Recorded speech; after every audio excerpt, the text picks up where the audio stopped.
થાય સંસારમાં, દરેકને થાય. તો રથના પૈડા છે ભાઈ, ખાડો આવે, ઘાંચ આવે તો આમ રમે. ગાડામાં જે બેઠા હોય એને ખબર પડે, મણકોય ખાઈ જાય. પદમપુરમાં ગાડામાં બેસવાનો જે આનંદ બચપણમાં લીધો ત્યારે ગાંચો આવતી અનુભવ કર્યો છે.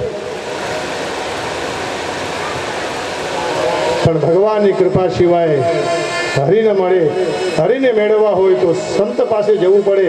વૈરાગ્ય એવો હોવો જોઈએ. મારો ને તમારો વૈરાગ્ય કેવો? ઘર મેં ભઈ ખટપટ, घर में भाई खटपट के चल बाबा के मठ पर.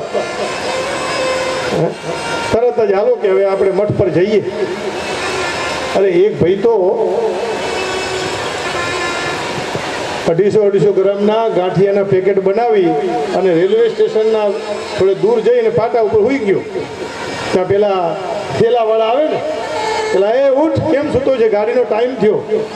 તો કે નહીં, બસ મરવું છે. ઘરમાં બધા ધિક્કારે છે, રહેવું નથી હવે. તો કે આ પડીકા છે ને, તો કે ટ્રેન મોડી પડે તો ખાઈ લેવાય. એટલે હજી તને જીવવાની ઈચ્છા છે અને પાછો ટ્રેનના પાટા ઉપર સુવા આવ્યો. આ મરકટ વૈરાગ્ય છે. વૈરાગ્ય ધ્રુવને લાગ્યો છે. ઘરમાં લડીએ પછી પેલો પોતરો યાદ આવે એટલે પેલો ઊભો થઈ ગયો અને કહેવા લાગ્યો કે હું નથી તો મેરા પોતા મેરે બિના નહીં સોતા, મારા વગર હું તો નહીં હોય. ઊભો થઈ ગાંઠિયા ખાઈને પાછો ઘરે પાછો આવ્યો. ઘરવાળાએ સમજી ગયા હતા કે આવું વારંવાર કરે છે એટલે બિચારા એ કંટાળ્યા હતા કે શું પૂછે હવે. આવો, ऐसा वैराग्य नहीं, दृढ़ वैराग्य. અને વાસણ તો ખખડે ભાઈ, સંસાર છે ને. અરે નારદજીએ સમજાયું, તારી બહુ નાની ઉંમર છે, આ કરવાની જરૂર નથી. નાધુનાપ્યવમાનમ દે સમ્માનમ ગાભિપુત્ર લક્ષયામ કુમારસ્ય સપ્તસ્ય ક્રીડનાદિષુ. અરે બેટા, આ તો રમવાની ઉંમર છે, આનંદ કરો. અને તું જેને મેળવવા નીકળ્યો છે ને, એ મુનિઓ પણ મેળવી નથી શક્યા. વર્ષો સુધી તપશ્ચર્યા કરી, એક જન્મ નહીં, બે નહીં, ત્રણ નહીં, અનેક જન્મ સુધી ભગવાનને પ્રાપ્ત નથી કરી શક્યા. માટે જા અને તું તારા પિતાની સાથે રહે. તીવ્ર સમાધિ મેળવેલા સંતો પણ ભગવાનને મેળવી શક્યા નથી. બહુ દુઃખમાં ગભરાવવું નહીં અને સુખમાં બહુ અભિમાની ન થવું. આ બધું પ્રારબ્ધ અનુસાર મળતું હોય છે. યસ્ય યદ્દૈવ વિહિતમ સતેન સુખ દુઃખયોઃ આત્માનં તોષદં દેહિ તમસા પારમૃચ્છતિ. અરે તારી માએ તને એવું કહી દીધું, તું જંગલમાં નીકળી પડ્યો, સહન તો કર. મોટી વ્યક્તિ હોય તો આપણને કે, અને સુખી થવું હોય તો પછી આપણે નમવું પડે. અને વડીલો આપણી ઉપર અનુગ્રહ કરે, ભૂલ થઈ ગઈ હોય ક્ષમા માંગી લઈ. પણ ધ્રુવજીએ નક્કી કર્યું હતું કે મારે તો ભગવાનને મેળવવા છે. સુરુચ્યા દુર્વચો બાણે નભિન્ને શયતે હૃદય. એને કહ્યું કે મારું હૃદય એટલા બધા છિદ્રોથી, કાણાથી ભરાઈ ગયું છે. હવે મારે તો હરિને જ મેળવવા છે, ગમે તે થાય. અને નારદજીને ખ્યાલ આવી ગયો કે આ સાચો ભક્ત છે. એટલે આપણે બજારમાં ઘોડો લેવા જઈએ ને તો એને 5-10 વાર આમ તપાસ કરીને લઈએ છીએ કે ક્યાંયથી તેડ નથી, ક્યાંયથી છિદ્ર નથી. અને આ તો ભગવાનને મેળવવાના છે. એ નારદજીએ બરોબર ટકોરા મારીને તૈયાર કર્યો. નક્કી થયું કે ખરેખર આ ભક્ત છે, ભગવાનને મેળવવા તપસી રહ્યો છે. અને મંત્ર આપ્યો, ઓમ નમો ભગવતે વાસુદેવા મનના ત્રાયતે ઇતિ મંત્રઃ જેનું મનન કરવાથી મારું તમારું દુઃખ દૂર થઈ જાય એને મંત્ર કહેવાય. અને નારદજીએ પોતાના મનમાં ભગવાનના નામનું સંકીર્તન જપની શરૂઆત કરી છે. હરે રામ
શરૂઆત કરી છે.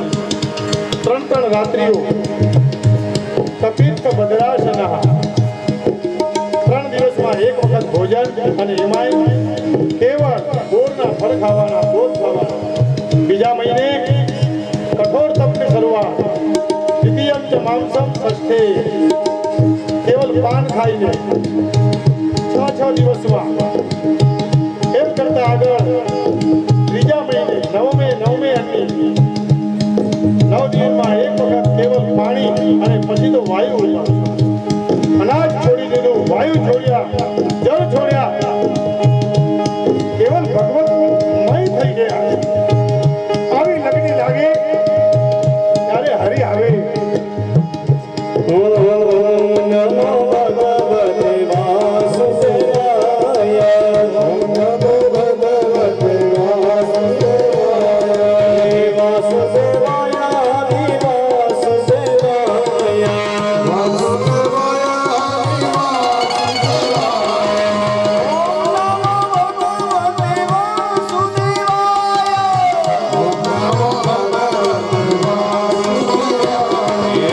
વાસુદેવાય.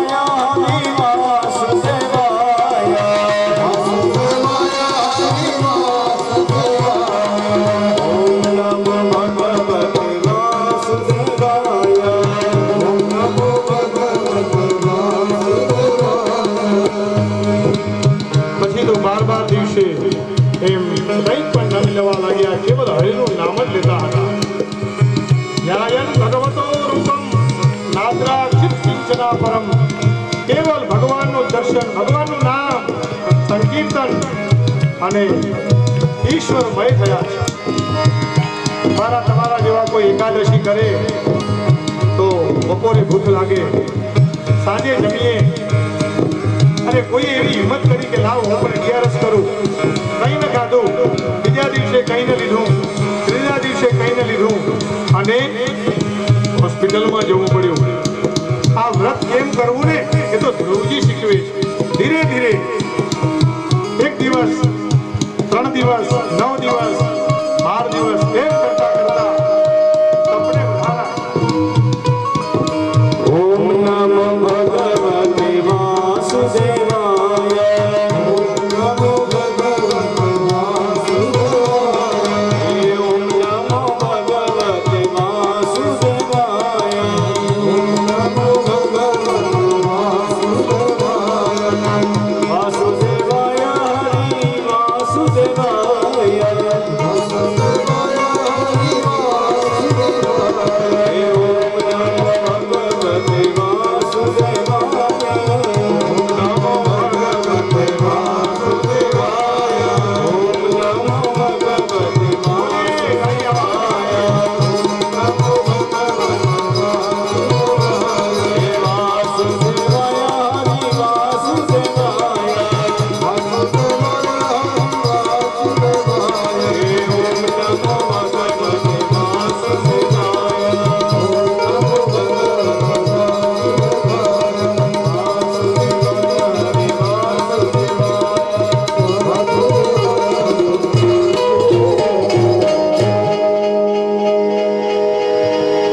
જે અહીંયા અવાજ કાઢે એનો ઘરમાં પણ અવાજ રહે, એટલે કાઢવો અવાજ હો. હવે તમારે વિચારવા, ધ્રુવજી ભગવદમય થયા છે, પ્રાણવાયુને રોકી લીધો છે, અવરુદ્ધ કર્યો, આખા ત્રૈલોકમાં હાહાકાર મચી ગયો અને દેવતાઓ ભગવાનને શરણે ગયા. નૈવમ વિદામો ભગવાન પ્રાણરોધમ. આ કોને પ્રાણને રોકી રાખ્યો છે? કારણ ભગવાન અને ભક્ત બને એક થઈ ગયા છે. અને એ જો ન ચાલે શ્વાસ તો જગતનો શ્વાસ પણ રૂધાય. એટલે કહ્યું આપ ડરો નહીં, સમષ્ટિ અને વ્યષ્ટિ બંને એક થયા છે. ભગવાન દોડ્યા છે. મધોરવનમ ભૃત્ય દિદૃક્ષયા ગતઃ. હવે ભગવાન ધ્રુવને દર્શન દેવા માટે દોડ્યા છે. દ્રષ્ટુમ ઈચ્છા દિદૃક્ષયા. હાથમાં શંખ, ચક્ર, ગદા, પદ્મ લઈ અને ભગવાન પ્રગટ થયા છે. ધ્રુવજી મહારાજની આંખો બંધ છે. હવે આંખે કોણ ખોલે? કારણ ધ્રુવજી તો હૃદયમાં ભગવાનનું દર્શન કરી રહ્યા છે. અંદર ભગવાન અંતર ધ્યાન થયેલા છે. ધ્રુવજીને આંખ ખોલાવવા માટે ભગવાને પ્રયત્ન કર્યો અને એમાં અંદરનું સ્વરૂપ ભગવાન બહાર લઈ આવ્યા. એટલે ધ્રુવજી જાગી ગયા. જોયું તો સામે ચતુર્ભુજ નારાયણ ના દર્શન થયા. બોલો નારાયણ ભગવાન કે જય. ભગવાનની આવી અદ્ભુત છટા દેખી નારદજીએ ભગવાનને પ્રણામ કર્યા. પ્રભુ, હું આપને વંદન કરું છું, પણ મનથી હજી બોલ્યા નથી. શું બોલું એમ? મારી પાસે કંઈ નથી, નથી પુષ્પ, નથી વાણી. ભગવાન સમજી ગયા, નજીક આવ્યા અને શંખનો સ્પર્શ કરાવ્યો છે. અને પછી તો તુલસીદાસજી પણ કહે છે, હા, હું કહો ઈ વાચાલ પંગુ ગિરિબર ચડઈ. જ્યારે એની કૃપા થાય ને તો મૂંગો માણસ પણ બોલતો થઈ જાય અને જેને પગ ન હોય એ પણ ચડી જાય. ઘણી વાર કહે ને કે આ વખતે તો બહુ તકલીફ હતી પણ ભગવાને પાર પાડ્યું. જરૂર યાદ કરજો, એ જ પાર પાડશે. અને એની એ જ વાત સંસ્કૃતમાં છે, હુકમ કરો દિવાચાલમ પંગુમ લંઘયતે યત્કૃપાદમહં વંદે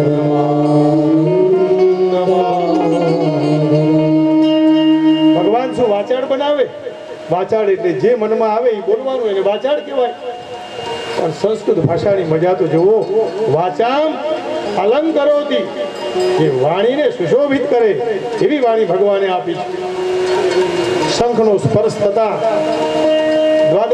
દ્વાદશાક્ષર મંત્રથી ભગવાન પ્રસન્ન થયા એટલે નારદજીએ સ્તુતિની શરૂઆત કરી.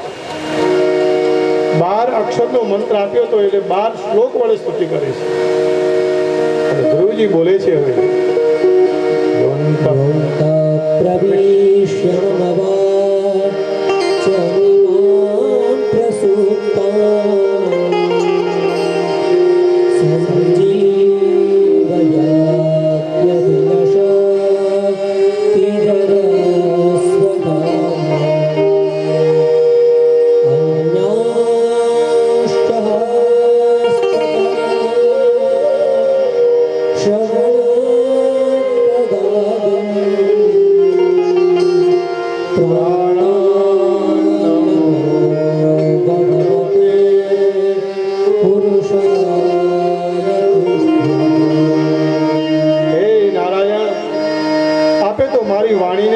સુતેલી હતી અને જગાડી દીધી છે.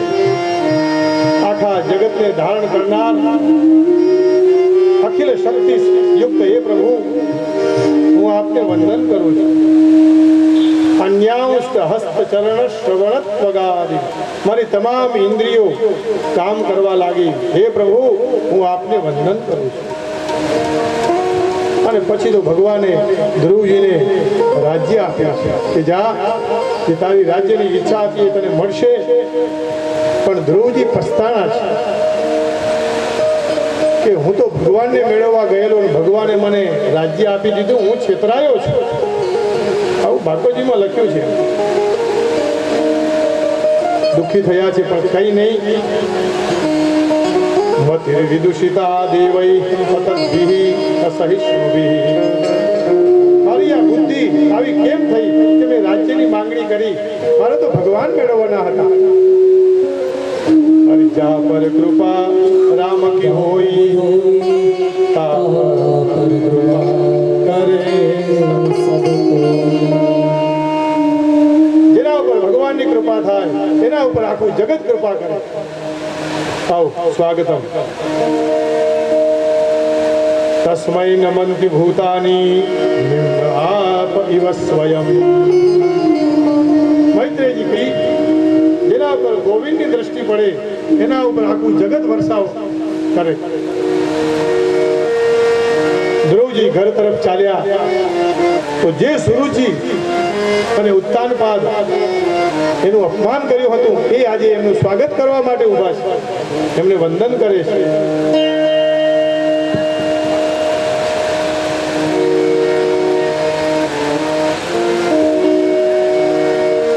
પણ ધ્રુવજીએ પોતાની બીજી સોતેલી માને પણ વંદન કર્યા છે.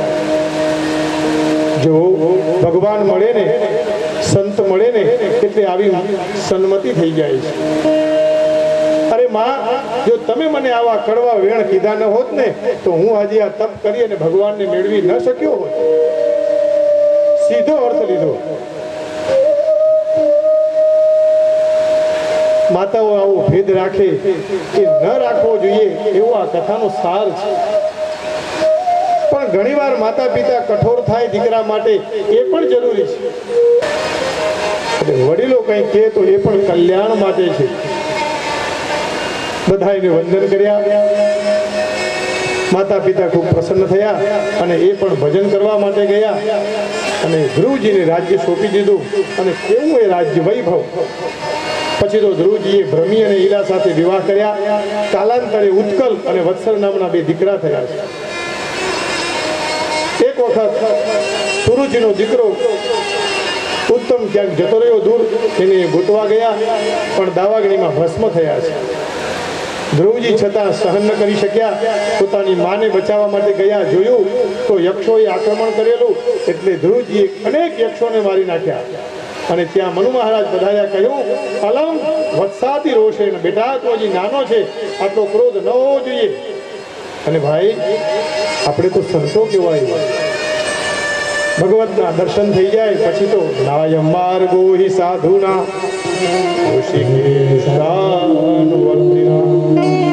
એક વખત ભગવાનના સાધુના માર્ગે ચાલ્યો, એ સાધુનું આ કામ નથી, મૂકી દો.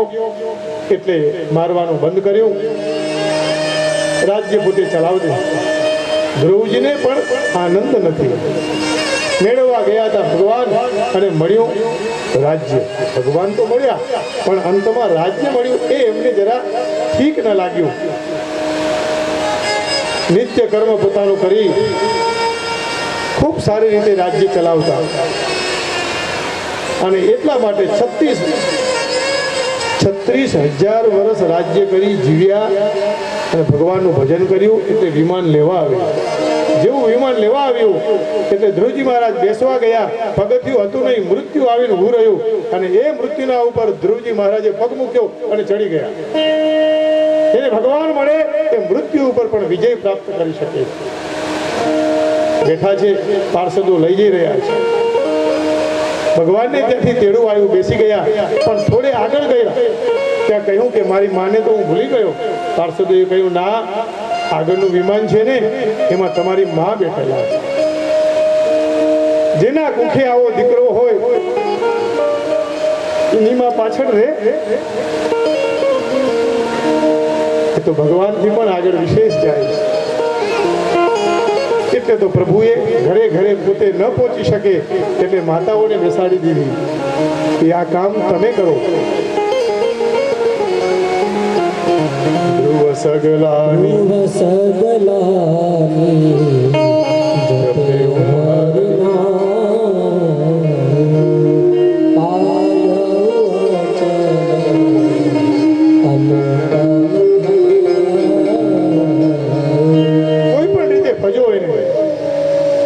તુલસીદાસના વચનો છે. ભલે 5 વર્ષની ઉંમર હોય પણ ભગવાનનું ભજન તો કરવું જ જોઈએ. ભગવાનને પ્રાપ્ત કરી ધ્રુવે પોતાનું જીવન ધન્ય બનાવ્યું. પરીક્ષિત મહારાજ બહુ સુંદર રીતે કથા સાંભળી રહ્યા છે અને એમાં પૃથુ ચરિત્ર જે કહેવા લાગ્યા તે કહ્યું, ધ્રુવજીના વંશમાં જ એક અંગ નામનો રાજા થયો, ધર્માત્મા. સુનિતા નામની કન્યા સાથે એના લગ્ન થયા પણ એને દીકરો સારો ન પાક્યો. આ મારી તમારી પીડા છે. એનું નામ હતું વેન. ઋષિઓ યજ્ઞ કરે, વેન એમાં વિઘ્ન પાડે અને યજ્ઞ કરવા ન દે અને એમ કે ઇન્દ્રાય સ્વાહા નહીં, વેનાય સ્વાહા કરો. મારું નામ લ્યો, મારું ભજન કરો, હું રાજા છું. આવી ઋષિ મુનિઓને ગાળો દેવા લાગ્યો અને વેન બોલ્યો કે ધર્મ નહીં અધર્મને સ્થાપો, હું ભગવાન છું. રાજા એ ભગવાનનું સ્વરૂપ છે. દેહે ભવંતી નૃપતે સર્વદેવ મયો નૃપઃ. પછી બધા ઋષિ મુનિએ સમજાવ્યો કે આવું ન કર. અને એના પિતાશ્રી અંગ મહારાજ એ તો બહુ દુઃખી થયા. શું થાય ત્યારે સંતાન જ અવળું પાકે, શું કરી શકો તમે? રાજ્ય છોડી અને જંગલમાં ગયા છે. ભગવાનનું નામ લેવા માંડ્યા. અહીંયા વેને પ્રજા ઉપર એટલો બધો હાહાકાર મચાવી પ્રજાને દુઃખી કરી છે. એટલે ઋષિઓએ સમજાવ્યો, સમજ્યો નહીં, કહ્યું આ વેનને મારી નાખો. દેવતાઓ ભેગા થયા. ઋષિઓએ પછી એને પકડી મૃત્યુ સુધી પહોંચાડી દીધો છે. સંતોના હુંકારથી જ એનું મૃત્યુ થઈ ગયું. સંતોને એમ થયું કે હવે આ મરી ગયો, કોણ રાજ્ય કરશે? કોઈક રાજ્ય કરનાર તો જોઈએ. બીજા રાજાને શોધવો પણ પડે. એટલે બધાએ ભેગા થઈ અને આ પૃથુ રાજાને શોધી કાઢ્યો. મંથન થયું, ચક્રવર્તી એવી પદવી આપી, આ રાજ્ય સોંપી દીધું છે. પૃથુ રાજા ભગવત ભક્ત હતો અને પ્રજાની બહુ સારી રીતે સેવા કરતો હતો. પૃથુ રાજાને જ્યારે બેસાડ્યા ત્યારે પ્રજા જય જયકાર કરવા લાગી. એટલે કહ્યું, હજી તો હું ગાદી ઉપર બેઠો નથી, જય જયકાર કરો છો? અત્યારે કરે છે ને જેમ. તો પૃથ્વીરાજાએ ના પાડી, હજી મેં કોઈ સમાજના કામ કર્યા નથી, મારી પ્રશંસાની જરૂર નથી, આ બધું બંધ કરો. મારે ક્યાં બીજી વાર વોટ લેવા છે? મારે તો પ્રજાની સેવા જ કરવી છે. પ્રજાને સુખી કરવા માટે પૃથ્વીને આદેશ કર્યો છે. વસુધે ત્વામ વદિષ્યામિ મચ્છાસન પરાંગમુખીમ. હે પૃથ્વી, મારું શાસન છે. વરસાદ નથી, વરસાદ આપ. ધન ધાન્ય નથી, ધન ધાન્ય આપ. જળની વ્યવસ્થા કર. અને આ બધી વ્યવસ્થા પૃથ્વીરાજાના કહેવાથી પૃથ્વીએ કરી આપી છે. ધર્મ રાજામાં હોય ને એટલે પ્રજા પણ સુખી થાય. યથા રાજા તથા પ્રજા. રાજા સારો હોય તો પ્રજા સુખી થઈ જાય. પછી તો પૃથ્વીરાજાએ ભગવાનની કૃપાથી નગરની વ્યવસ્થા કરી. આ પાણીની વ્યવસ્થા જે વોટર યોજના કહી છે ને આપણે, એ પૃથ્વીરાજાથી આવી છે, કોઈ નવી લાવી નથી. કુવા ખોદાવડાવ્યા, મોટા મોટા સરોવર બનાવડાવ્યા, તળાવ, રસ્તાઓ, સ્કૂલો, ગ્રામ પંચાયત, આ પૃથ્વીરાજાએ કરેલું છે. કારણ એ પ્રજા પ્રેમી હતો, પ્રજામાં જ ભગવાન છે એવું માનતો હતો.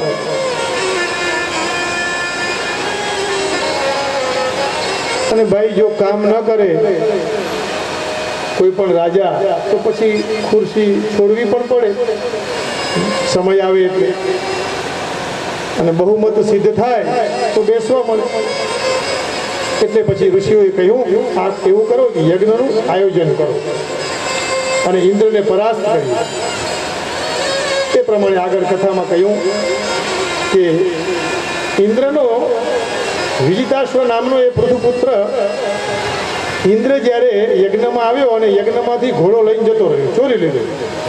વિદુરજીએ પૂછ્યું કે આમાં કેમ આવી પરંપરા, કેમ આવું થયું? એમ તો કે સાધુના વેશમાં આવેલ અને ઘોડો લઈ ગયો. પાપસ્ય ખંડઃ તેથી પાપ ખંડઃ. ખરેખર એ સાધુ ન હતો, સાધુના વેશમાં હતો. ઋષિએ કહ્યું એમ. પૃથુ મહારાજને આ સમાચાર મળ્યા, ક્રોધિત ભરાણા. કહ્યું કે આપણે એને ગમે એમ કરીને મૃત્યુદંડ આપીએ, એક ક્ષણમાં ઇન્દ્રને સ્વાહા કરી દઈએ, કારણ બ્રાહ્મણોના હાથમાં છે. દૈવાધીનમ જગત સર્વમ મંત્રાધીનશ્ચ દેવતા તે મંત્રા બ્રહ્મણાધીના તસ્માत् બ્રહ્મણ પૃથુ મહારાજે આજ્ઞા આપી. બ્રાહ્મણોએ મંત્રોચ્ચાર કર્યો. મંત્ર શક્તિથી ઇન્દ્રને ખેંચી લાવ્યા અને ઇન્દ્રાય સ્વાહા. જો આવું ન કર્યું હોત તો વ્યવસ્થા બગડી જાત.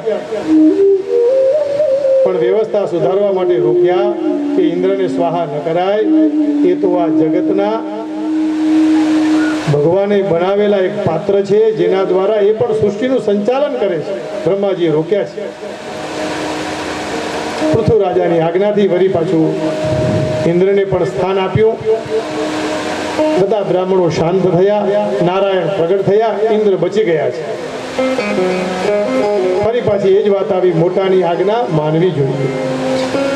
ભગવાન પૃથ્વીરાજા ઉપર બહુ પ્રસન્ન છે. માંગો શું આપું? ત્યારે કહ્યું, મને 10,000 કાન આપો, જેનાથી હું ભગવાનની કથા સાંભળી શકું. એક કાન નહીં, હા, 10,000 કાન. અત્યારે તમે જુઓ ટીવીની અંદર કથા ચાલતી હોય તો 10,000 નહીં, 10 લાખ કાન ભગવાનની કથા સાંભળતા હોય. આ માંગવાનું ભગવાનની પાસે, 1-2 કાન નહીં. આનાથી તૃપ્તિ નથી થતી. એક કટોરો પીધો, બીજો કટોરો પીધો, હજી તૃપ્ત નથી હું પ્રભુ. મને 10,000 કાન આપો, જ્યાં જ્યાં ભગવાનના ગુણાનુવાદ થાય છે એ હું સાંભળી શકું. પૃથ્વીરાજાએ આવી દિવ્ય માંગણી કરી. લક્ષ્મી ગમે એટલી પ્રિય છે ભગવાનને, પણ ભગવાન એમ કે છે મને ભક્ત પ્રિય છે. જગત જનન્યામ જગદીશ સ્યાદેવ ચક્રમણિના સમીદા કરોષિ ફલદાભ્યુરો દીનવત્સલઃ સ્વૈરવિષ્ણેધિ દયા ચારે બાજુ ધર્મની ધ્વજા ફરકાવી છે, પ્રજા સુખી થઈ છે. એટલે પૃથ્વીરાજાએ કહ્યું કે પ્રજાએ કર આપવો જોઈએ, જેનાથી આ વ્યવસ્થા આવીને આવી ચાલ્યા કરે. લાઈટ છે ને થાંભલેથી સીધી ન લેવાય, કર તો ભરવો પડે ને, નહીં તો વ્યવસ્થા ચાલે કેમ? અને સીધી લઈએ તો પછી ક્યારેક આપણને સીધા કરે, મફતનું લેવાય નહીં. આ પ્રજાનો ધર્મ નથી, પૈસા આપીને જ લેવાય એવા નિયમો આપ્યા અને કહ્યું કે પ્રજા તો જ સુખી રહેશે. આમ પૃથુ મહારાજે ફરી ભગવાનને પ્રણામ કર્યા અને કહ્યું, આવી સારી પ્રજા જ્યારે જગતમાં હોય તો પ્રજા પણ સુખી થવા લાગે છે. બાકી પ્રપંચમાં પડે તો એ છેવટે બીમાર પડે. ભવત્સુ કુશલ પ્રશ્ન આત્મા રામેશુ નશ્યતે. ભાઈ, જે આત્મા રામ હોય એને શું કુશળતા પૂછવાની? સંતોની ક્યારેય કુશળતા પૂછાય નહીં, એ કુશળ જ હોય. હા, બાપુ આવતા હતા તો કેટલી મસ્તીથી અને આવીને પાછું હાસ્ય કર્યું, આનંદ છે. બધા આવું નથી કરી શકતા. તમે જોયું હમણાં કેટલા બધા આવતા હતા પણ બાપુએ કદાચ હાસ્ય પણ આપ્યું. એ મસ્તી છે ને, આનંદ. हरे हरे मुझे मेरी मस्ती कहाँ लेके आई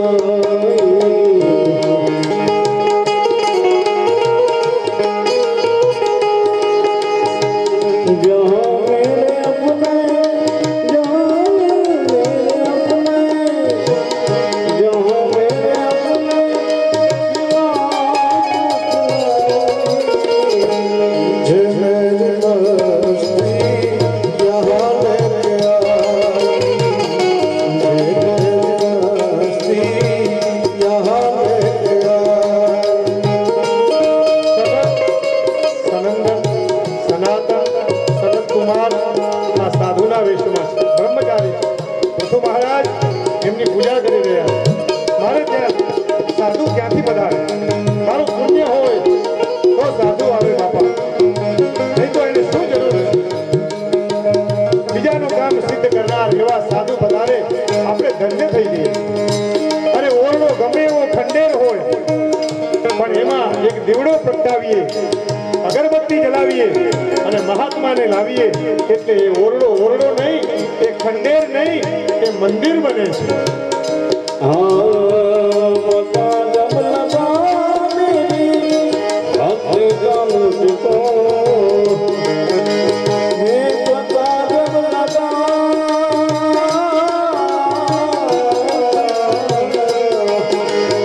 हे मता जब लगा मेरी हस्ती का मुझको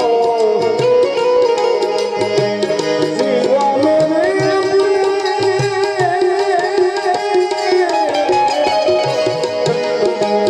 सिवा मेरे अपने कहीं मुझना हस्ती कहाँ लेके आई मस्ती कहाँ लेके आई અરે સંતોનું ચરણ મળે એને 5 તીર્થ કહેવાય. સાપ છે એ ચંદનના ઝાડને વીંટાઈ જાય પણ આપણે એના ઝાડ નીચે જઈએ છીએ ના, ડર લાગે છે. પણ સંતોનું ચરણ રોજ મળે ને તો પણ સંતોષ મળે, મન તૃપ્ત થઈ જાય. छे संतो आ गए आपना मंडपમાં ભીમ કોઈ કની ન કે જો છે સંતો આ ગए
ના પાડી આ સંપત્તિની અમારે શું જરૂર છે રાજા તમે રાખો પણ તમે આ માલિક તરીકે નહીં મુનિમ તરીકે સંભાળજો પ્રજાની સેવા કરજો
ગુરુ એટલે ભાર અને લઘુ એટલે હલકો ગુરુ એ જ થઈ શકે જે ભગવાનને સમર્પિત હોય બાકી તો લઘુ કેટલાય ફર્યા કરે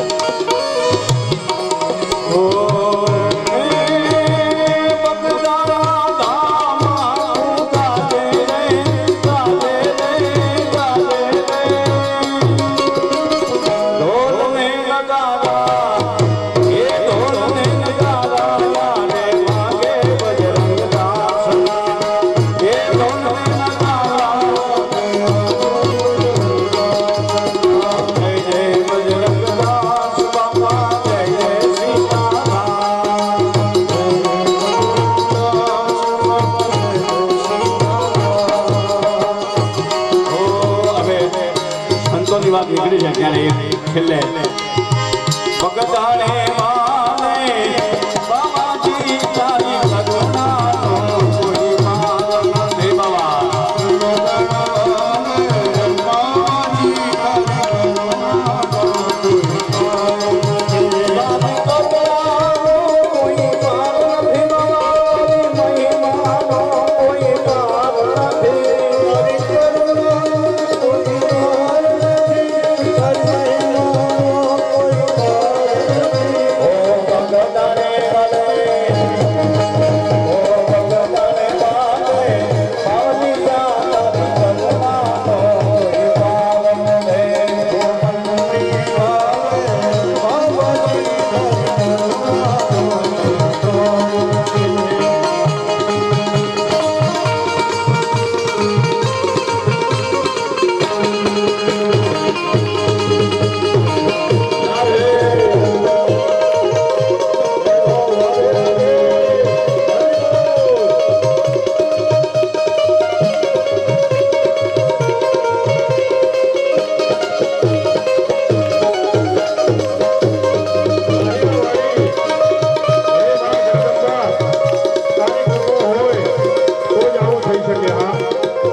મૈત્રેયજી કહે, વિદુરજી, આ જ વંશમાં પ્રાચીન બરહી નામના રાજા થયા, બહુ યજ્ઞ કરતા અને પશુઓનું વધ પણ ક્યારેક કરતા. એટલે નારદજી આવીને કહ્યું કે પશુવધ એ યોગ્ય નથી. યજ્ઞ કેવળ ક્રિયાત્મક ન ચાલે, ક્રિયા પછી કર્મ અને કર્મ પછી ઉપાસનામય હોવો જોઈએ. તમે જે યજ્ઞ કરો છો એ હિંસાત્મક છે.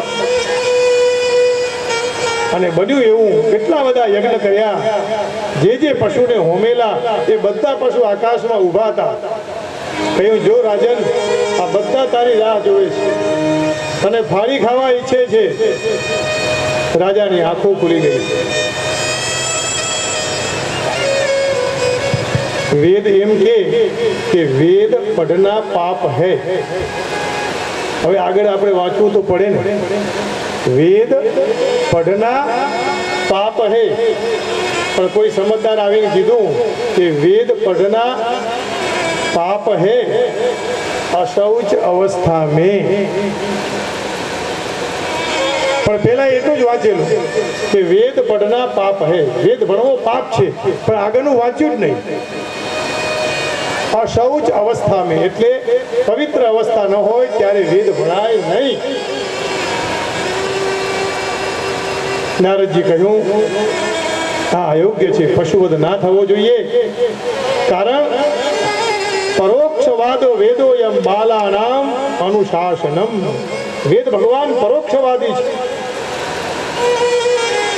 એટલે એમને જોયું કે આ લોકો હિંસા વગર રહી શકતા નથી. એટલે નિયમ બનાવ્યો કે અમુક યજ્ઞ વખતે અમુક બલિદાન આપી અને જે ઈચ્છે છે આવું એને અર્પણ કરવું, એવું પ્રમાણપત્ર આપ્યું. પણ એનો અર્થ આપણે શું કર્યો? હિંસાત્મક માર્ગ ઉપર ચાલવા લાગ્યા. આવો બાપુ, સ્વાગતમ, નમો નમઃ. નારદજી બોલ્યા, અહિંસા પરમો ધર્મ, ધર્મ હિંસા તથૈવ ચ. અહિંસા એ પરમ ધર્મ છે, પણ ધર્મ માટે હિંસા કરવી પડે એ શ્રેષ્ઠ છે.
અનુશાસનમ. નારદજીએ રોકવા માટે કહ્યું કે હિંસા એ નિવૃત્તિ પરક છે, પ્રવૃત્તિ પરક નથી. હિંસા નથી કરવાની. કોઈક એક આશ્રમમાં, હવે પેલા એક હતા, હવે બે થયા છે. એટલે ઓર મજા આવે કથામાં. કોઈક બાપુનો આશ્રમ, અને એ આશ્રમની અંદર એક સેવક, એને બીડી પીવાની બહુ ટેવ. એટલે આખો દિવસ બીડી પિયા જ કરે. હવે આશ્રમમાં તો નિયમ હતો, આશ્રમ મેં ધૂમ્રપાન નિષિદ્ધ હૈ. હવે બાપુને દયા આવે કે બિચારાને બીડી વગર રહેવાતું નથી, તો પીવા તો દેવી પડે. કારણ કે આશ્રમનું આખું સંચાલન કરે. છૂટી જાય એવી મહાત્માની ઈચ્છા તો હતી જ, તો એના દેહનું કલ્યાણ થાય, રોગથી દૂર થાય. પણ એટલો પ્રેમ, એટલે એમ કહ્યું કે એસે કરો બચ્ચા, રોજ નહીં પીના, રવિવાર કે દિન પીના. આ વાત કરું છું તમને હું, યજ્ઞમાં પશુ હિંસા કેમ આવી ગઈ. પેલા મેં આપને ઉદાહરણ આપ્યું કે વેદ પઢના પાપ હે. આગળનું પેલા એ વાંચ્યું નહીં. અશૌચ અવસ્થા મેં. વેદ ભણવો પાપ નથી. પેલા એટલું જ રાખ્યું ભાઈ વેદ નહીં ભણવાનો, પાપ થાય. એટલે બધાએ વેદ છોડી દીધા. પણ આગળનું વાંચવું જોઈએ ને કે હિંસા એટલા માટે નહીં કરવાની કે ભગવાન નારાજ થાય, પણ વેદ એટલા માટે ભણવાનો કે આપણું કલ્યાણ થાય. પણ પવિત્ર અવસ્થામાં બાપુએ આ પાડી, એસે કરો રવિવાર કે દિન પીના. એટલે પેલો રવિવારની રાહ જોવે. હા, સોમવાર, મંગળવાર, બુધવાર બાપુએ ના પાડી છે, પીવાય નહીં. શિષ્ય પણ એવો પક્કા, જેમ હમણાં ધ્રુવજી હતા ને, પાક્કો શિષ્ય, ના પીધી. પણ રવિવાર આવ્યો અને 3 વાગ્યાનો ઉઠ્યો, નાડું તૂટવા લાગી કે સાલું બીડું તો ઝડપ્યું છે, પણ કઈ વાંધો નહીં. બાપુ ઉઠે, બાપુની સેવા કરી અને પછી બીડી જગાવીએ. અને હાથે એને તો જગાવી, બાપુની સેવા કરી. રવિવાર ને બાપુને કહા હૈ બીડી પીના હૈ, રવિવાર કે રોજ નહીં. મારું આનું ભલું થાય. બાપુએ તો છોડાવવા માટે કરેલું, પણ આને તો રવિવારની પકડી. અને થયું શું કે બાપુ ક્યાંક બહાર ગામ ગયા, જવું પડે આશ્રમની વ્યવસ્થા માટે, ગાયોનો ચારો જોઈએ. મારા ને તમારા કરતા જગતના કલ્યાણ માટે આ બધા સાધુઓ સેવામાં રત છે. આપણે તો ઘરના 4-5 પરિવારનું સંભાળીને રાખીએ છીએ. આ તો 200 છોકરાઓ કે 100 છોકરાઓ અને 600 ગાયો એને હાચવે છે. આપણે કંઈ નથી આમની પાસે. એટલે માથું નમાવી અને ભણવું પડે બાપા, તો આપણું કલ્યાણ થાય. ગુરુજી એમ કહેતા દાદાજી કે મારે એક છોકરો નથી, મારે તો આ 500 છોકરાઓ છે. દાદાજીનો દીકરો એટલે કરદમ ઋષિ બહુ પરમ તપસ્વી હતા. રામાયણની કથા કરે ને તો બધા સ્થિર થઈ જતા, એવી કથા. અને દાદાજી કથા કરે એટલે કોર્ટ બંધ થઈ જતું. બાપુ કોર્ટ બંધ થઈ જાય અને વકીલો નોટ લઈને લખવા માંડે કે શાસ્ત્રીજી હવે આગળનું કયું વાક્ય કહેશે, જે વાક્યથી અમે સંસારમાં આ ઝઘડાના જે કેસ છે ને એમાં હું જીતી જાઉં. આ હતી દાદાજીની તાકાત. વકીલો એની કથામાં બેસતા. પેલા એ રવિવારના દિવસે બાપુ ગયા અને બીડી જગાવી, અને પછી તો બીડી ઉપર બીડી, એમાં બીજા 2-4 ભેગા થયા. અરે ઇધર આવો, બાપુ ને કહા હૈ રવિવાર को बीड़ी पीना है. એટલે 1 નહીં 2 3 4 5 બધા ભેગા થઈ ગયા. બાપુ તો પછી આયા, ये क्या सब, तो કે આપને કહા થા. જો આપણે શાસ્ત્રનો અથવા સદગુરુનો કેવો દુરુપયોગ કરીએ છીએ. બાપુએ કહ્યું आपने कहा था रविवार को बीड़ी पीना है, छुट्टी है. अरे पगले मेरे शिष्य, तो साधुना वचन जो बच्चे તું બીડી છોડી દે ને, એટલા માટે મેં તને 1 દિવસ પીવાની છુટ્ટી આપી હતી. પણ તે તો 1 નહીં અનેકને પિતા કરી દીધા. રવિવાર આવે એટલે કે આવો બીડી પીએંગે. બાપુને કહા હૈ. શાસ્ત્રને બદનામ કરીએ છીએ, બાપુને બદનામ કરીએ છીએ. બીડી છૂટી જાય એટલા માટે છૂટ આપી હતી. એમ યજ્ઞમાં હિંસા છૂટે એટલા માટે કીધું કે ધીરે ધીરે હિંસા છોડી દે ને તો એનું કલ્યાણ થઈ જાય. આમ જે પ્રાચીન બરહી રાજા હતો એને પછી યજ્ઞ બંધ કર્યા, ભગવાનના શરણમાં ગયો અને નક્કી કર્યું કે હવે તો હું ભગવાનના શરણે જ જઈશ, યજ્ઞમાં હિંસાઓ નહીં કરું. મૈત્રેય મુનિ કહે છે પ્રાચીન બરહી એટલો ગભરાઈ ગયેલો, એટલે ઉદાહરણ આપીને સમજાવવા માટે પુરંજન આખ્યાનની કથા કહે છે. ભાગવત કથાકારો આ કથાને બહુ કઠિન માને છે, પણ આપણે એને સરળતાથી સમજીએ થોડીક મિનિટોમાં. પછી આગળ પ્રહલાદજીના ચરિત્રમાં પ્રવેશ કરીશું. 2 મિત્ર હતા, એકનું નામ અવિજ્ઞાત અને એકનું નામ પુરંજન. આ અવિજ્ઞાત એટલે ભગવાન અને પુરંજન એટલે હું અને તમે. બન્યું એવું બંને સાથે રહેતા. એટલે કોઈ ગામમાં જેમ ફરવા જાય, અહીંથી બોમ્બે ફરવા જાય તો પહેલાં એ કીધું કે મારે બધું જોવું છે, આ જગત બોમ્બે જોવું છે.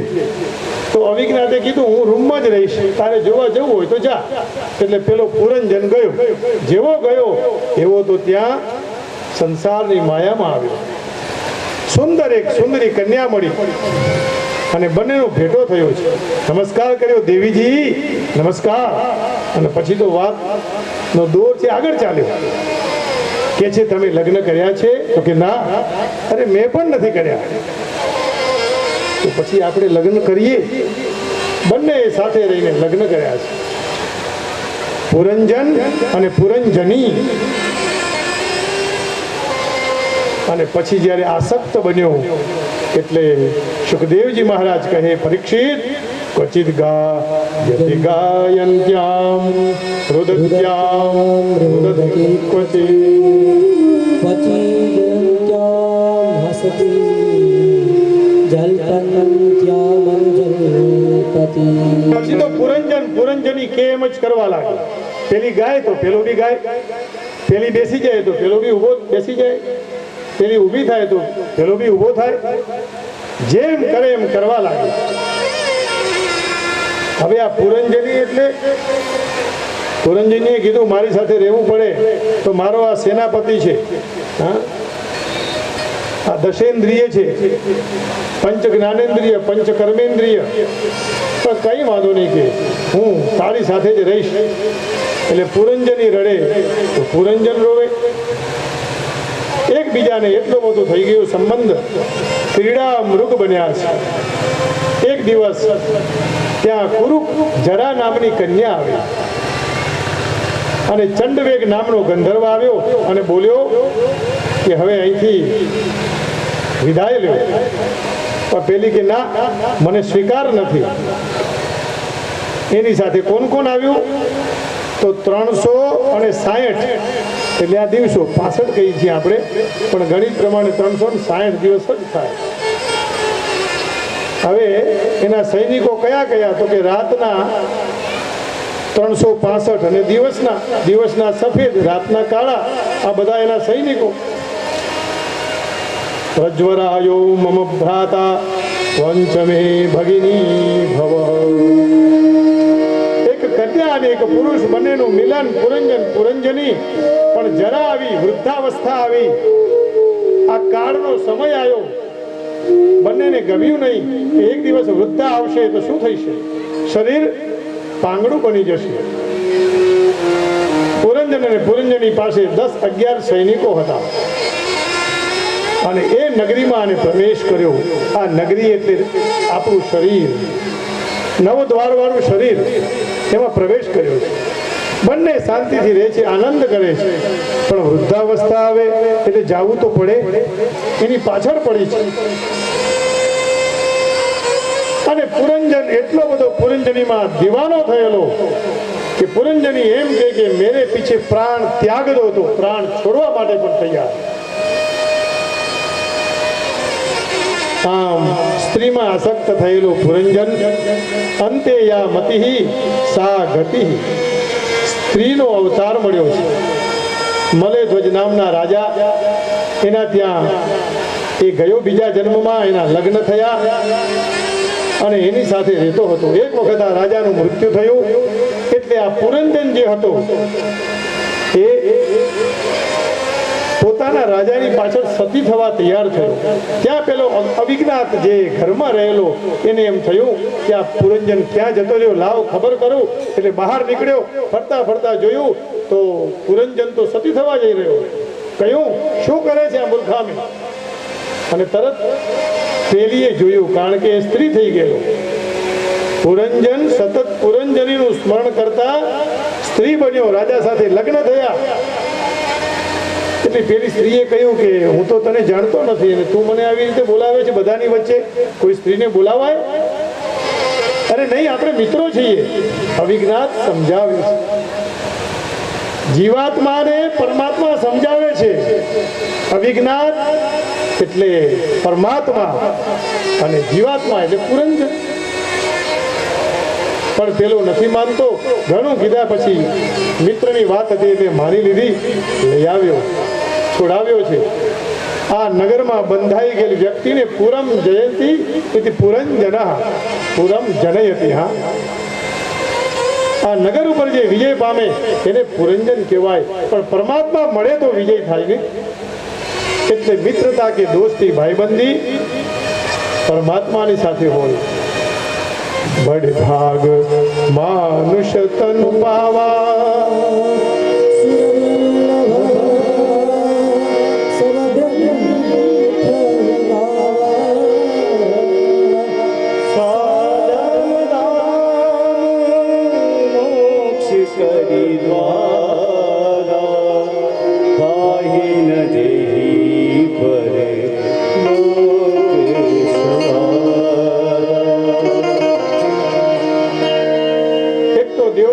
દુર્લભ દેહ અને હે પુરંજન તો વિષયોની પાછળ તારા જીવનને બરબાદ કરી નાખ્યું. દેવતાઓને આ દેહ મળતો નથી અને એકવાર જે વસ્તુ આપણને મળી જાય એની આપણને કિંમત નથી રહેતી. એટલે સત્સંગમાં આવવાનું કે વારંવાર યાદ આવે, ફરી પાછું ભૂલાઈ ગયું હોય તો તાજું થઈ જાય. કેમ? સાધન ધામ મોક્ષ કર દ્વારા. આ શરીર છે ને એ મોક્ષનું દ્વાર છે. પાહીને જેહી પરલોક સંવારા. એને સમજાવ્યો કે આ બધી જે ઇન્દ્રિયો હતી, આ મન છે, એ બુદ્ધિ, સેનાપતિ મન છે અને એ મન આપણને રોકે છે. અને પછી શરીરમાં 5 પ્રાણ કે પુરંજની જ્યારે જતી હતી ત્યારે સર્પની ફેણ જેવું કરીને એની પાછળ એક સર્પ ચાલતો હતો. એ કોણ છે? પ્રાણ, અપાન, જ્ઞાન, ઉદાન અને સમાન. આ 5 પ્રાણો હતા. પણ અંતે તો છોડવું પડે ને. સમજાવ્યો એટલે છોડી દીધું. એને આત્મબોધ થયો છે કે મને આ સદગુરુ મળ્યા, ભગવાન મળ્યા, મારું કલ્યાણ થઈ ગયું છે. એક કોઈ અંધ વ્યક્તિ અને લાકડી લઈને ચાલતો ચાલતો જતો તો કોઈ સત્સંગમાં, અને સત્સંગ હોલમાં હતો. કથા પૂરી થઈ, આંખો નથી એટલે કોઈનો સહારો લેવો પડે. એટલે કહ્યું કે એવું કરો, આ ભીત છે ને, આ ભીતને સહારે સહારે જાઓ એટલે દરવાજો આવી જશે આપોઆપ, કોઈની જરૂર નહીં પડે. એટલે બિચારા પેલા સુરદાસે ભીતને પકડી છે. ધીરે ધીરે ધીરે ચાલતા ચાલતા ગયા, પણ જેવો દરવાજો આવ્યો અને માથામાં ખંજવાળ આવી, લાકડી પડતી મૂકી, માથું ખડવા લાગ્યા અને ચાલવાનું ચાલુ. દરવાજો છૂટી ગયો અને ફરી પાછી દિવાલે ફરવાનું ચાલુ. આવા કેટલાય જન્મ જન્માંતરના ફેરા આપણે ફરતા રહીએ છીએ. અને જ્યારે આ વિષયની વાસના અને એની ખુજલી ઉપડે ત્યારે મનુષ્ય ભગવાનને ભૂલી જાય છે, ઈશ્વરને ભૂલે છે, મોહમાં ફસાય છે.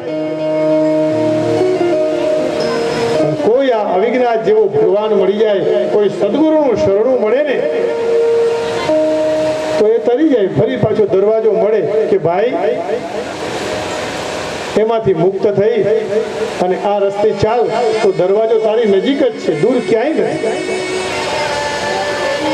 અને આત્મબોધ થયો. માયા કે ઓ પુજારી आगे की कुछ खबर है इधर घर से और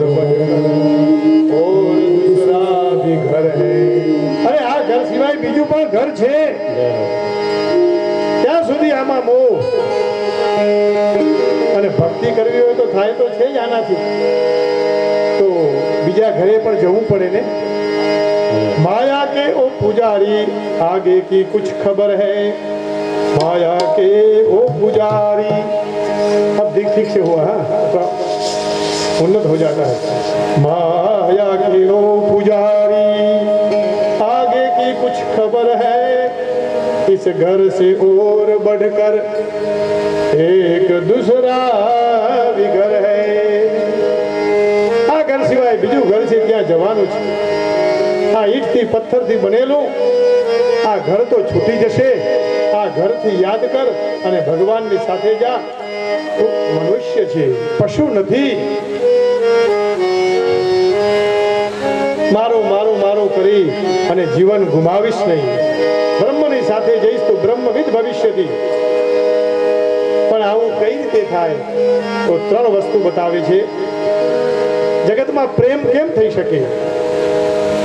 તો સુખદેવજી મહારાજ પરીક્ષિતને સમજાવે છે. સાંભળો.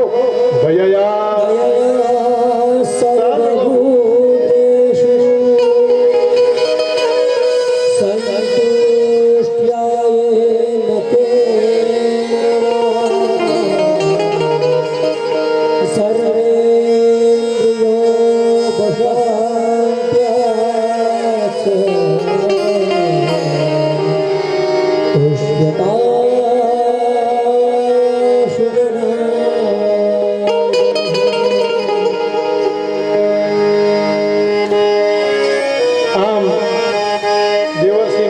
સાથે દક્ષનું પણ મિલન થયું હતું અને એ વખતે કહ્યું 3 સૂત્ર આપ્યા જીવનમાં ઉતારો.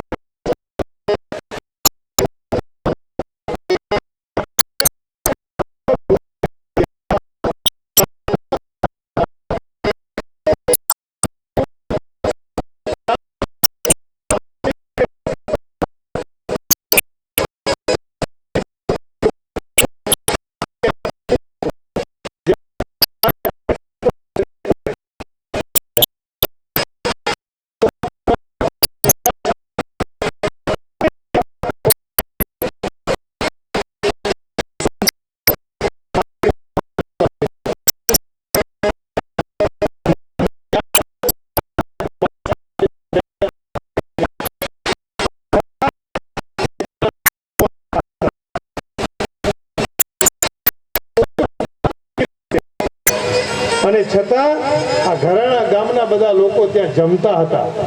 ભૂકંપ વખતેની વાત કરું છું અને પોતે તો નાના એવા તંબુમાં જ. એ સંતોની કરુણા છે. સાધવો કેવા છે, તિતિક્ષવા કારુણિકા. અને એવો ભેદ નહીં કે अशोक भाई को ही खिलावे, अरे कोई भी आवे सब भगवान के स्वरूप हैं. સર્વેન્દ્રિયોપશાંત્યા જ ઇન્દ્રિયો શાંત થાય. ભૂખા સૂખા ખાઈ કે આ બાપુ હજી એવું જ ખાય છો અને આપણે જઈએ એટલે એ ખાવાની મજા આવે. સાદું હોય હવે એને ન ભાવે પણ ન ભાવે છે ન ભાવે પણ અમારા જેવા જાય તો એ ન ભાવે. સમજાય છે? ન ભાવે એટલે પાડે, ન ભાવે પણ આપણને ન ભાવે ખરા એવા સંતોષ. યાદ રાખી જીવનમાં દયા, પ્રાણીમાત્રમાં સંતોષ અને આવું રાખીએ તો જનાર્દન આશુ તુષ્યતી. તરત જનાર્દન પ્રસન્ન થઈ જાય છે. ત્રીજા સ્કંદને ચોથા સ્કંદને વિરામ આપીએ. પાંચમા સ્કંદમાં પ્રિયવ્રત ચરિત્ર ભગવાન ઋષભદેવજીની કથા શાસ્ત્રીજી શ્રી રામાનુજભાઈ અહીંયા પધાર્યા છે. ભાગવત વિદ્યાપીઠમાં અભ્યાસ કરતા દાદાજીના પ્રિય અને અત્યારે બહુ સારા વક્તા એમને નીકળવું છે એટલે એમનું સ્વાગત કરીશું. અને એમની વાણીનો લાભ સમય તો બહુ જ ઓછો છે છતાં આ તો ગાગરમાં સાગર ભરવાવાળા એ આપણને અહીંયા સૌને આશીર્વાદ આપશે અને પછી આગળ કથા જલ્દીથી ચલાવીશું.